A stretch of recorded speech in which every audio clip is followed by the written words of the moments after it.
नमस्कार विद्यार्थी मित्रांनो, मी अनंत सर तुम्हा सर्वांचं या व्हिडिओमध्ये सहर्ष स्वागत करतो। तुम्ही पाहत आहात अनंत सर मॅथ हे यूट्यूब चॅनल। तर आज आपण NMS मधीलच खूप महत्त्वाचं IMP क्वेश्चन घेणार आहोत। बघा 10 असे क्वेश्चन जे तुम्हाला परीक्षेसाठी खरोखरच मदत करतील। एकदम सुपर डुपर ट्रिक नुसार घेणार आहोत। वेळ न वाया घालवता आज आपण पहिलाच क्वेश्चन बघूया। एका संख्येचा 3 छेदस्थानी 5 भाग बरोबर 27 असेल तर ती संख्या किती व कोणती? सुपर ट्रिक आहे बघा। काय करायचं, हे 3 छेदस्थानी 5 भाग बरोबर 27 दिले, याचा उलट करा। 5 गुणवले हे 27 घ्या आणि छेदस्थानी किती लिहा 3, म्हणजे इथल्या संख्येने आपण काय करायचंय, उत्तर काढायचंय। मग मला माहिती 3 9 27 येतात, 5 गुणवले 9 9 5 45 येतात। पर्याय क्रमांक सी, उत्तर 45। ओके, तुमचं सुद्धा उत्तर 45 आलंय का? कमेंट करून नक्की सांगा। आणि तुम्हाला कोणत्या प्रश्नांची अडचण येत आहे ते सुद्धा मला कमेंट करून सांगा, जसं की बुद्धिमत्ता असेल, गणित असेल। ओके, पुढला प्रश्न आपण घेऊया। बघा इथे फक्त काय करायचं, तर 3 छेदस्थानी 5 होतं, आपण 5 छेदस्थानी 3 घेतले आणि गुणवले 27 केले। पुढला प्रश्न बघा काय दिलाय तुमच्या पुढे। प्रश्न क्रमांक दुसरा काय सांगतो? प्रश्न क्रमांक दुसरा बघा, एका वर्गाची बाजू 12 सेमी असेल तर त्याचे क्षेत्रफळ किती? मला 100% हे सूत्र वापरायचे, क्षेत्रफळ बरोबर बाजूचा वर्ग। कोणतं सूत्र वापरायचंय? क्षेत्रफळ बरोबर बाजूचा वर्ग। बाजू दिली तुम्हाला 12, 12चा वर्ग करावा लागेल। 12चा वर्ग येतो 144। पर्याय क्रमांक बी म्हणजे पर्याय दुसरा, उत्तर 144। पुढला प्रश्न मी घेतोय, काय दिलाय बघा। पुढला प्रश्न नंबर तिसरा प्रश्न आहे, संख्या मालिका पूर्ण करा। बघा असे प्रश्न बरेचदा परीक्षेत पडलेले आहेत आणि पडतात सुद्धा। प्रश्न तिसरा घेतोय मी, संख्या मालिका पूर्ण करा। 2 6 12 20 आणि प्रश्नार्थक चिन्ह। मला माहिती काहीच करायचं नाही, एकदम सोपी ट्रिक सांगतो। 2 अधिक 4 करा, 2 अधिक 4 केले तर 6 येतील। पुढे 6 अधिक 6 करा, 12 येतील।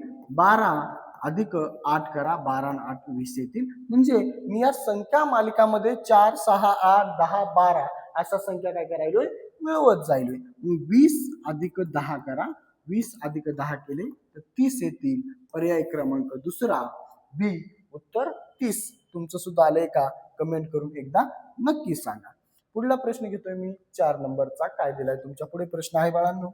बघा एका संख्येचा वर्ग 169 आहे, ती संख्या कोणती म्हणले आपल्याला। एका संख्येचा वर्ग तुम्हाला माहिती बाळांनो, 11चा वर्ग 121 येतो, 12चा वर्ग 144 येतो आणि 13चा वर्ग 169 येतो। म्हणजे 13 हे उत्तर तुमचं बरोबर असणार आहे। म्हणजे 169 कोणत्या संख्येचा वर्ग आहे? 13चा वर्ग। पुढला प्रश्न बघूया आपण 5 नंबरचा। एका त्रिकोणांच्या, हे तर प्रश्न काही सांगायची सुद्धा गरज नाही, एका त्रिकोणातील कोणांची बेरीज किती असते? त्रिकोणांच्या कोणांची बेरीज असते 180, हे सर्वांना माहिती आहे। पुढला प्रश्न घेऊया आपण। बघा काय दिलाय 6वा। आता 6वा क्वेश्चन मध्ये काय म्हणते, एका वस्तूची किंमत 500 रुपये आहे, त्यावर 10% सूट दिली तर किंमत किती? ओके, एका वस्तूची किंमत 500 आहे बाळांनो, एकदम सुपर ट्रिक सांगतो ह्याला सोडवायचं। 500 गुणवले 10 करा, सिंपली 500 गुणवले 10 करा आणि छेदस्थानी 100 घ्या। टक्केवारीत दिले म्हणून आपण छेदस्थानी 100 घेऊ शकतो। 0 0 0 0 काय करा, कॅन्सल करून टाका। इथे राहिले 10 गुणवले 5 म्हणजे 5 गुणवले 10, 10 5 50। पुढे आपल्याला किती रुपये किंमत दिली आली? 500, म्हणून 500 वजा आलेली किंमत टाका 50। आलेली किंमत किती आपली 50। 500 वजा 50 करा, 450 उत्तर तुम्हाला मिळून जाईल। बी 450। तुमचं सुद्धा उत्तर 450 आले का? एकदा बघून घ्या आणि कमेंट करायला विसरू नका। तर पुढला प्रश्न मी घेतोय 7 नंबरचा, हे झालाय 6 नंबरचा। आपल्याला पुढला प्रश्न घ्यायचा आहे 7 नंबरचा। बघा पुढला प्रश्न दिलाय 7 नंबरचा, संख्या मालिका पूर्ण करण्यावर 5 10 20 40 आणि प्रश्नार्थकच्या जागी काय हे आपल्याला शोधायचे। मला एक सिंपल आणि साधी ट्रिक सांगतो तुम्हाला। 5 गुणवले 2 करा, 5 दोन्ही 10। पुढे 10 गुणवले 2 करा, 10 दोन्ही 20 पुढे 20 गुणवले 2 करा, 20 दोन्ही 40 आणि 40 गुणवले 2 करा, 40 दोन्ही 80. पर्याय क्रमांक तिसरा सी, उत्तर 80. ओके, खूप सुपर ट्रिक आहेत ह्या आणि तुम्ही एकदम फास्टली आणि इझी क्वेश्चन सोडवू शकता. 8 नंबरचा क्वेश्चन काय दिलाय बघा बाळांनो, तुमच्या पुढे क्वेश्चन आहे. एका आयताची लांबी 10 सेंटीमीटर आणि रुंदी 5 सेंटीमीटर असेल तर क्षेत्रफळ किती? आयताचे क्षेत्रफळाचं सूत्र वापरायचे. आयताचे क्षेत्रफळ बरोबर लांबी गुणवले रुंदी. ओके, लांबी गुणवले रुंदी. लांबी किती दिली या? 10 सेंटीमीटर गुणवले रुंदी 5. 10 5 50. पर्याय क्रमांक बी, उत्तर 50. ओके, पुढला प्रश्न घ्या. काय दिलाय बघा. 15 जसे 3 त्याच प्रमाणात 20 समान संबंधावर प्रश्न दिलाय तुम्हाला. समान संबंधावर 15 जसे 3 त्याच प्रमाणात 20 जसे काय दिले. सिंपल आहे बाळांनो.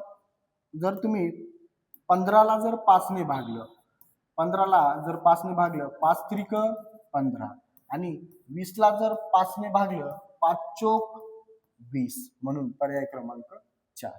ओके, 5 ने जर 15ला भागलं 3 येते, 5 ने जर 20ला भागलं तर 4 येते, म्हणून 15 जसे 3 आणि 20 जसे 4. ओके, पुढला प्रश्न आपला लास्ट काय दिला बघा. एकदम सुंदर अशा पद्धतीने आपण सर्व, आणि या प्रश्नाचं उत्तर तुम्ही कमेंट करून सांगायचं मला. एका संख्येचा अर्धा 25 असेल तर ती संख्या किती? म्हणजे कोणती संख्या असेल की तिचं अर्ध केलं की 25 येते. ओके, पर्याय नंबर 1 दिलाय तुम्हाला 40, पर्याय नंबर 2 दिलाय 45, पर्याय नंबर 3 दिलाय 50 आणि पर्याय नंबर 4 दिलाय 55. या 4 पर्यायापैकी तुम्हाला कोणती संख्या वाटते त्या संख्येचे अर्ध केले की 25 येतील? मला कमेंट करून नक्की सांगा. व्हिडिओ आवडला तर व्हिडिओला लाईक आणि पूर्ण LMS नवोदय स्कॉलरशिपची तयारी करण्यासाठी आपल्या चॅनलला नक्कीच सबस्क्राईब करा. आपण नियमित व्हिडिओ अपलोड करत असतो आपल्या चॅनलवरती. आणि तुम्हाला कोणत्या धड्यावर कोणत्या प्रश्नावर काही अडचण असेल तर कमेंट करून तो प्रश्न मला नक्कीच सांगा. माझ्यापर्यंत प्रश्न पोहोचला तुम्हाला त्याचं उत्तर मी देण्याचा नक्कीच प्रयत्न करेन. भेटूया अशा ट्रिकने पुढील व्हिडिओमध्ये. तोपर्यंत धन्यवाद.